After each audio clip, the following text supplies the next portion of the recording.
Chair recognizes Andrew Noyes. 2 minutes in support of the bill. Welcome to Legislative Administration. Thank you.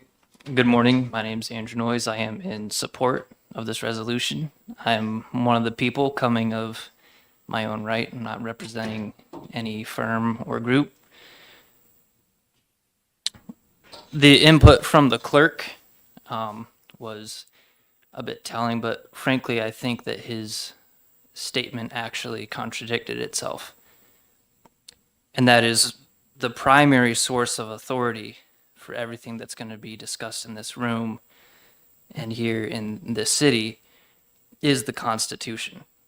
And so while Masons may state one way or another what should or should not be discussed when there's an individual rights case, the fact still stands that the Constitution says what it says and has said so for quite some time. And this resolution is simply calling the legislature back to that.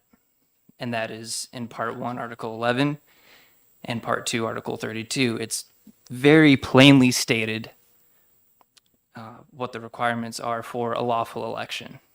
And so whatever is debated here, it really doesn't matter if it doesn't comport to the Constitution. I think that we all would agree that if there was a matter before the courts about the constitutionality of murder, and there was murder happening out in those streets, that it wouldn't matter what the resolution did or didn't say. If it said the Constitution very plainly says that the people of New Hampshire have a right to life, then we have to go stop that.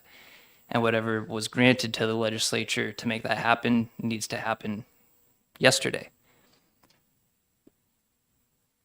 Part 2, Article 32 very plainly states the requirements for human eyewitnesses to observe and count the votes.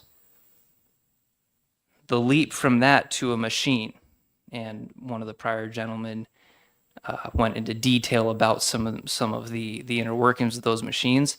The leap to a complex machine is very far from the human eyewitnesses.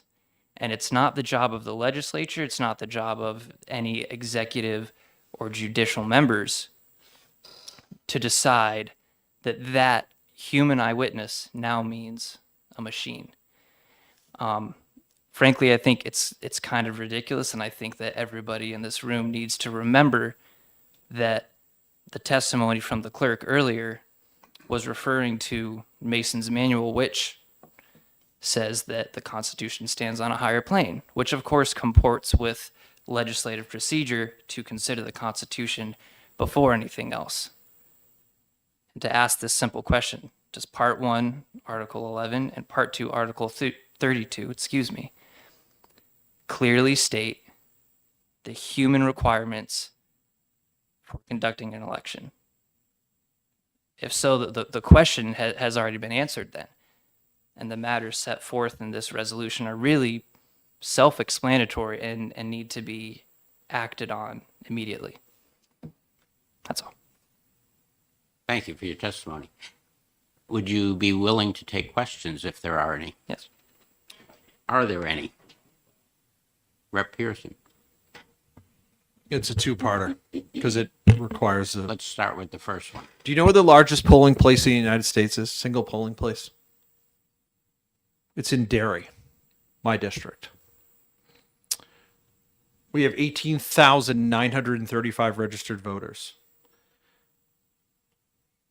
What happens if I can't get people to hand count my ballots? Are my constituents now not afforded their right to vote and have their vote counted?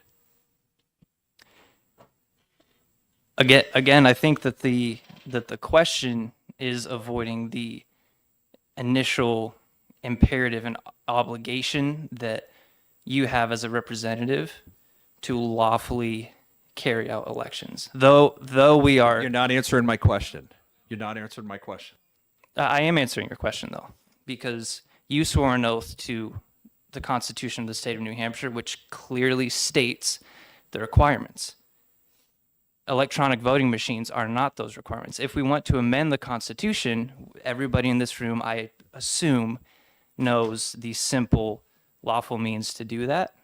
But as it stands now, the Constitution plainly states how those are to be counted. So while we are all, of course, sympathetic to the fact that that might take more work, you have to figure that out. And you can discuss how you're going to have those double the amount of polling places, get more eyes on. They have to be human eyes. If you want to talk about the expediency of the process, that has to occur within the lawful constitutional bounds placed on you as a representative. So as far as whether those count, they must count. Again, Part 1, Article 11 clearly states that they have to be counted and that the people have a right to be represented through their vote. But as far as the burden on those workers in dairy, while sympathetic to it, you have to figure out how to do that in the lawful bounds set forth in the Constitution. So what happens, to answer it directly in a nutshell, what happens is you figure out how to count those votes by hand. And though it may take a long time, the representatives and the individual officers and clerks who swear an oath to do this job have to know that sometimes it's going to be hard work.